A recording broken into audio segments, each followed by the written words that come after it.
जय श्री कृष्ण भक्तों, श्रीमद् भागवत महापुराण की भाव यात्रा अष्टम स्कंद के 10वें अध्याय तक आ पहुंची है। इस अध्याय में देवासुर संग्राम की चर्चा है।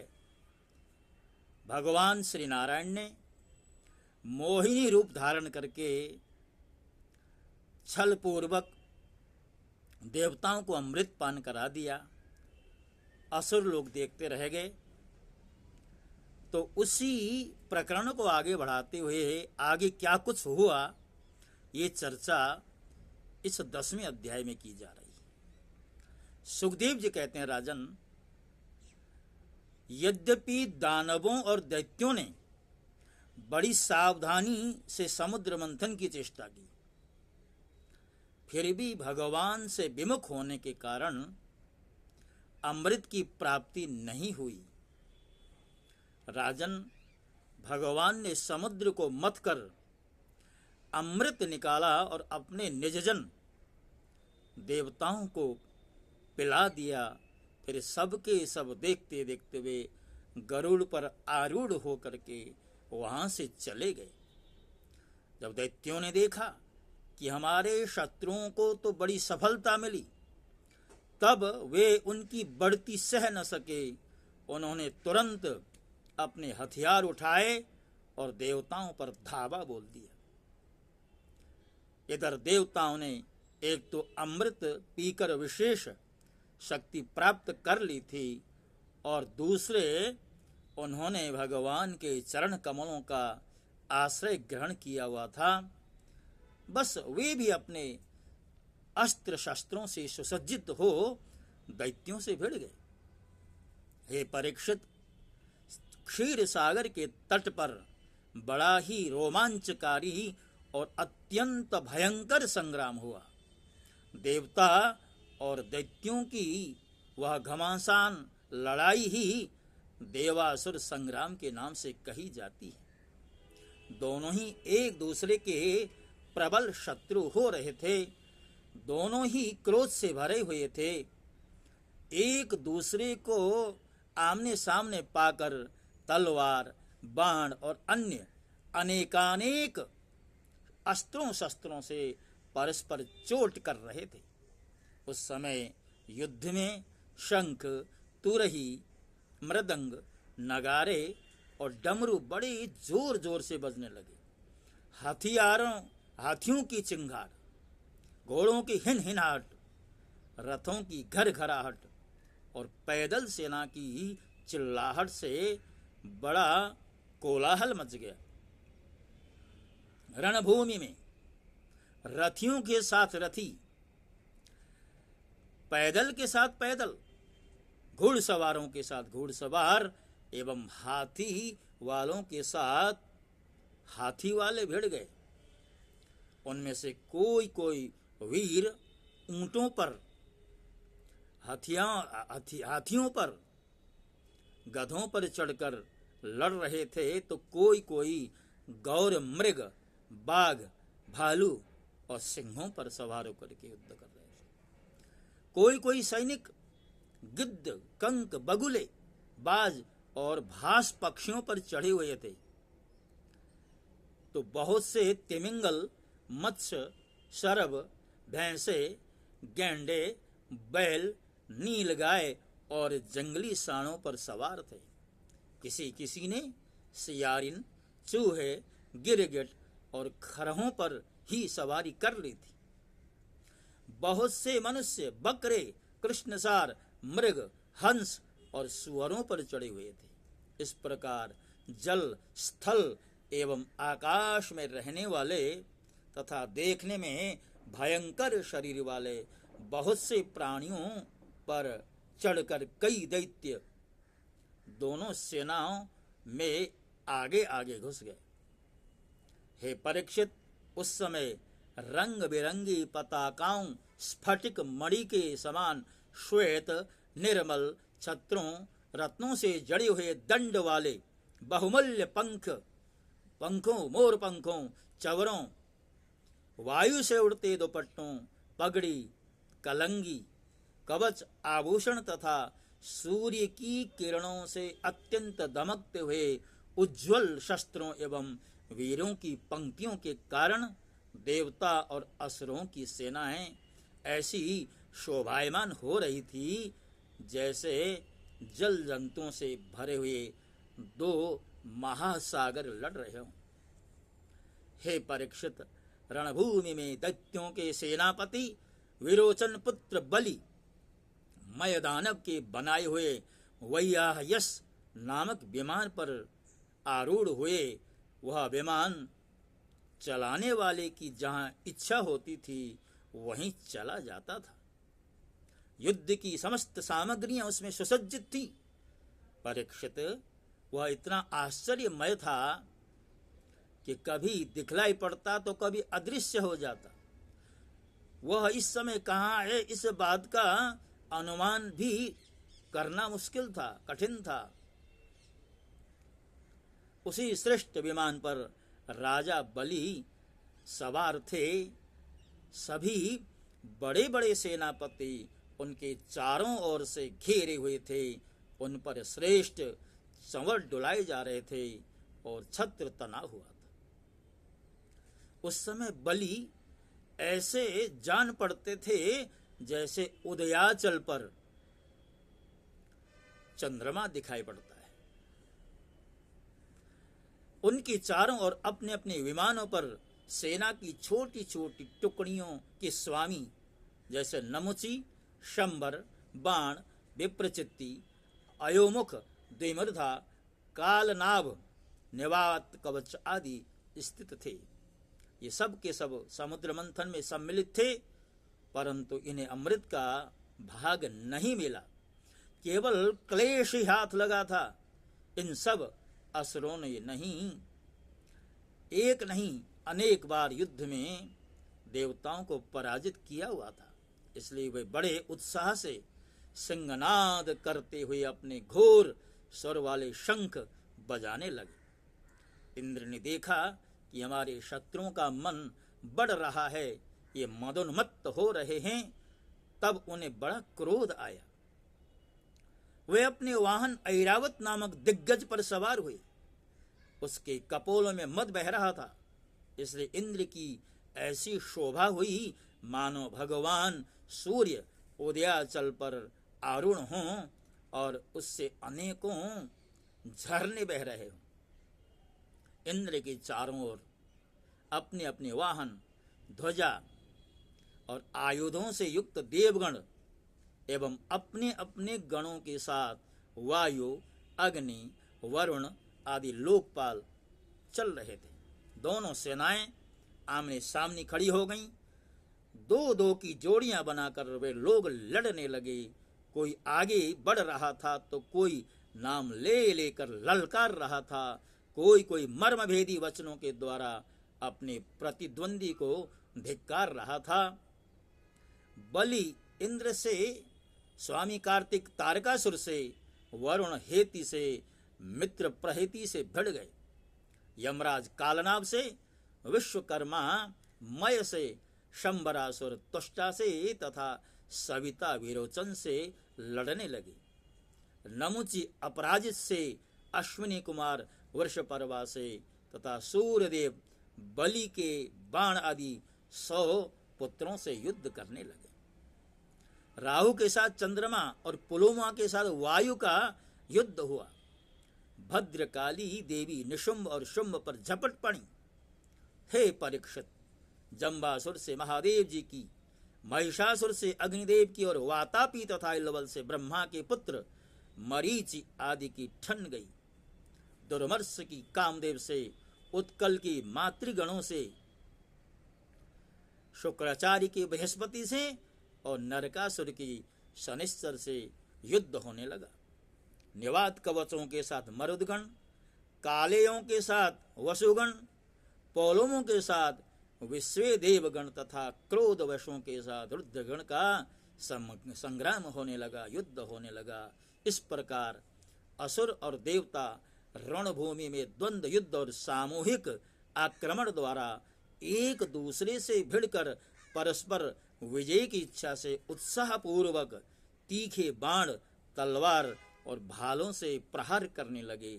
वे तरह तरह से युद्ध कर रहे थे।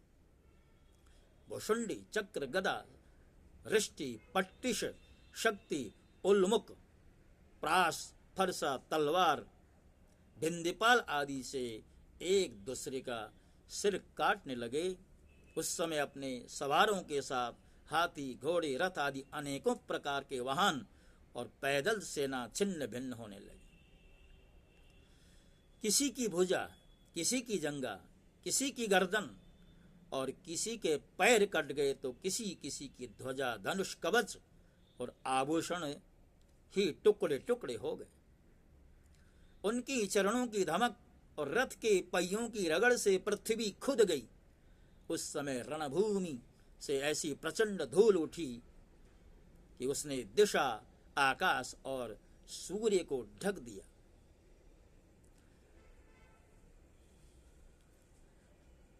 थोड़ी देर में खून की धारा से भूमि आप्लावित हो गई और कहीं धूल का नाम भी न रहा। उसके पश्चात लड़ाई का मैदान कटे हुए सिरों से भर गया। किसी के मुकुट, कुंडल गिर गए तो किसी की आंखों से क्रोध की मुद्रा प्रकट हो रही थी। किसी किसी ने अपने दांतों से होठ दबा रखा था। बहुतों की आभूषणों और शस्त्रों से सुसज्जित लंबी लंबी भुजाएं कटकर गिर गई थी और बहुतों की मोटी मोटी जांघें कटी हुई पड़ी थी। इस प्रकार वह रणभूमि बड़ी भीषण दिख रही थी। तब वहां बहुत से धड़ अपने कटकर गिरे हुए सिरों के नेत्रों से देखकर हाथों में हथियार उठा वीरों की ओर दौड़ने लगे। राजा बलि ने 10 बाण इंद्र पर, 3 उनके वाहन ऐरावत पर, 4 ऐरावत के 4 चरण रक्षकों पर और 1 मुख्य महावत पर इस प्रकार कुल 18 बाण छोड़े। इंद्र ने देखा कि बलि के बाण तो हमें घायल करना ही चाहते हैं, तब उन्होंने बड़ी फुर्ती से उतने ही तीखे भल्ल नामक बाणों से उनको वहां तक पहुंचने के पहले ही रोक दिया। इंद्र की यह प्रशंसनीय स्फूर्ति देखकर राजा बलि और भी चिढ़ गए। उन्होंने एक बहुत बड़ी शक्ति जो बड़े भारी लूके के समान जल रही थी उठाई, किंतु अभी वह उनके हाथ में ही थी, छूटने नहीं पाई थी कि इंद्र ने उसे भी काट डाला। इसके पश्चात बलि ने एक के पीछे एक क्रमशः शूल, ग्रास, तोमर और शक्ति उठाई, परंतु वे जो जो शस्त्र हाथ में उठाते इंद्र उन्हें टुकड़े टुकड़े कर डालते। परीक्षित अब इंद्र की फुर्ती से घबराकर पहले तो बलि अंतर्धान हुए, फिर उन्होंने आसुरी माया की सृष्टि की। तुरंत ही देवताओं की सेना के ऊपर एक पर्वत प्रकट हुआ। उस पर्वत से दावाग्नि जलते हुए वृक्ष और टांकी जैसी तीखी धार वाले शिखरों के साथ नुकीली शिलाएं गिरने लगी। इससे देवताओं की सेना चकनाचूर होने लगी। तत्पश्चात बड़े बड़े सर्प, दंत, शोक, बिच्छू और अन्य विषैले जीव उछल उछल कर काटने और डंक मारने लगे। सिंह, बाघ और सुअर देवसेना के बड़े बड़े हाथियों को फाड़ने लगे। परीक्षित हाथों में शूल लिए मारो, काटो, इस प्रकार चिल्लाती हुई सैकड़ों नंग धड़ंग राक्षसियां और राक्षस भी वहां प्रकट हुए। कुछ ही क्षण बाद आकाश में बादलों की घनघोर घटाएं मंडराने लगी। उनके आपस में टकराने से बड़ी गहरी और कठोर गर्जना होने लगी। बिजलियां चमकने लगी। आंधी के झकझोर से बादल अंगारों की वर्षा करने लगे। दैत्यराज बलि ने प्रलय की अग्नि के समान बड़ी भयानक आग की सृष्टि की। वह बात में वायु की सहायता से देवसेना को जलाने लगी। थोड़ी ही देर में ऐसा जान पड़ा कि प्रबल आंधी के थपेड़ों से समुद्र में बड़ी बड़ी लहरें और भयानक भंवर उठ रहे हैं और वह अपनी मर्यादा छोड़कर चारों ओर से देवसेना को घेरता हुआ उमड़ रहा है। परीक्षित इंद्र आदि देवताओं ने उनकी माया का प्रतिकार करने के लिए बहुत कुछ सोचा विचारा, किंतु उन्हें कुछ न सूझा। तब उन्होंने विश्व के जीवन दाता भगवान का ध्यान किया। ध्यान करते ही वे वहीं प्रकट हो गए। बड़ी ही सुंदर झांकी थी भगवान की। गरुड़ के कंधे पर उनके चरण कमल विराजमान थे। नवीन कमल के समान बड़े ही कोमल नेत्र और पीतांबर धारण किए हुए थे। देवताओं ने अपने नेत्रों से भगवान की ऐसी दिव्य छवि का दर्शन किया। परम पुरुष परमात्मा के प्रकट होते ही उनकी प्रभा से असुरों की वह कपट भरी माया विलुप्त हो गई। ठीक वैसे ही जैसे जग जाने पर स्वप्न की वस्तुओं का पता नहीं चलता, ठीक ही है भगवान की स्मृति समस्त विपत्तियों से मुक्त कर देती है। इसके बाद कालनेमी दैत्य ने देखा कि लड़ाई के मैदान में गरुड़ वाहन भगवान आ गए हैं। तब उसने अपने सिंह पर बैठे बैठे ही बड़े वेग से उनके ऊपर एक त्रिशूल चलाया। वह गरुड़ के सिर पर लगने वाला ही था कि खेल खेल में भगवान ने उसे पकड़ लिया और उसी त्रिशूल से उसके चलाने वाले कालनेमी दैत्य तथा उसके वाहन को मार डाला। माली सुमाली आदि दैत्यों ने भी भरपूर प्रयत्न किया और भगवान से युद्ध करते करते उनका भी एक तरह से परास्त निश्चित था और भगवान ने उनका भी मस्तक काट डाला है। भक्तों, इसे देवासुर संग्राम कहा गया है, अर्थात देवताओं और असुरों का जो संग्राम है। जब देवताओं की शक्ति क्षीण होने लगी, भगवान श्री नारायण स्वयं प्रकट हुए हैं और प्रकट हो करके भगवान ने दैत्यों का संहार आरंभ किया है। अभी दैत्यों का जो राजा है महाबली, जिसका नाम ही बलि है, वो बलि के साथ पुनः युद्ध होगा और ये प्रसंग तो अभी पूरा हुआ नहीं है। तो वो जो बलि की पराजय, देवासुर संग्राम की समाप्ति और इंद्र को अपनी खोई हुई संपदा की प्राप्ति, ये सब प्रसंग अगले अध्यायों में आपके समक्ष रखे जाए। सज्जनों, प्रश्न हो सकता है कि श्रीमद् भागवत की कथा में इतनी सारे युद्धों की चर्चा क्यों? चर्चा इसलिए क्योंकि भगवान का अवतार ही संतों की रक्षा और असुरों के दमन के लिए होता है, दुष्टों के संहार के लिए होता है। तो भगवान किस तरह अपने भक्तों की रक्षा करते हैं, इस बात को सिद्ध करने के लिए ऐसे युद्ध के प्रसंग भी श्रीमद् भागवत के अंदर दिए गए। और जैसा कि हम बार बार आपसे निवेदन करते हैं, श्रीमद् भागवत का जो भाव है आद्योपांत, ये जितने भी चरित्र हैं, जितने भी प्रसंग हैं, उन सब प्रसंगों को आपके समक्ष रखने के लिए हमने संकल्प लिया हुआ है अपने हाथ में। यही हमारा उद्देश्य है कि श्रीमद् भागवत का जो भाव है, जो शब्द पुंज हैं, जो अमृतमय कण हैं, वो कण आपके कानों में पड़ जाएं। ये हमारा प्रयास धीरे धीरे आगे बढ़ रहा है और इसमें हम देख रहे हैं कि आप लोगों का सहयोग भी प्राप्त हो रहा है। जिस तरह मुझे स्नेह प्राप्त हो रहा है, इस स्नेह को आगे भी बढ़ाए रखें, बनाए रखें। और एक बार पुनः आपसे इसी निवेदन के साथ कि जो इस चैनल को आप प्यार दे रहे हैं, अभी थोड़ी कमी है और अधिक आपके स्नेह की आवश्यकता है।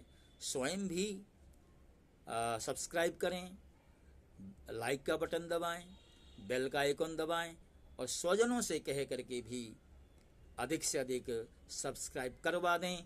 इन्हीं शब्दों के साथ आपसे विदा होता हूँ। जय श्री कृष्ण। ओम नमो भगवते वासुदेवाय।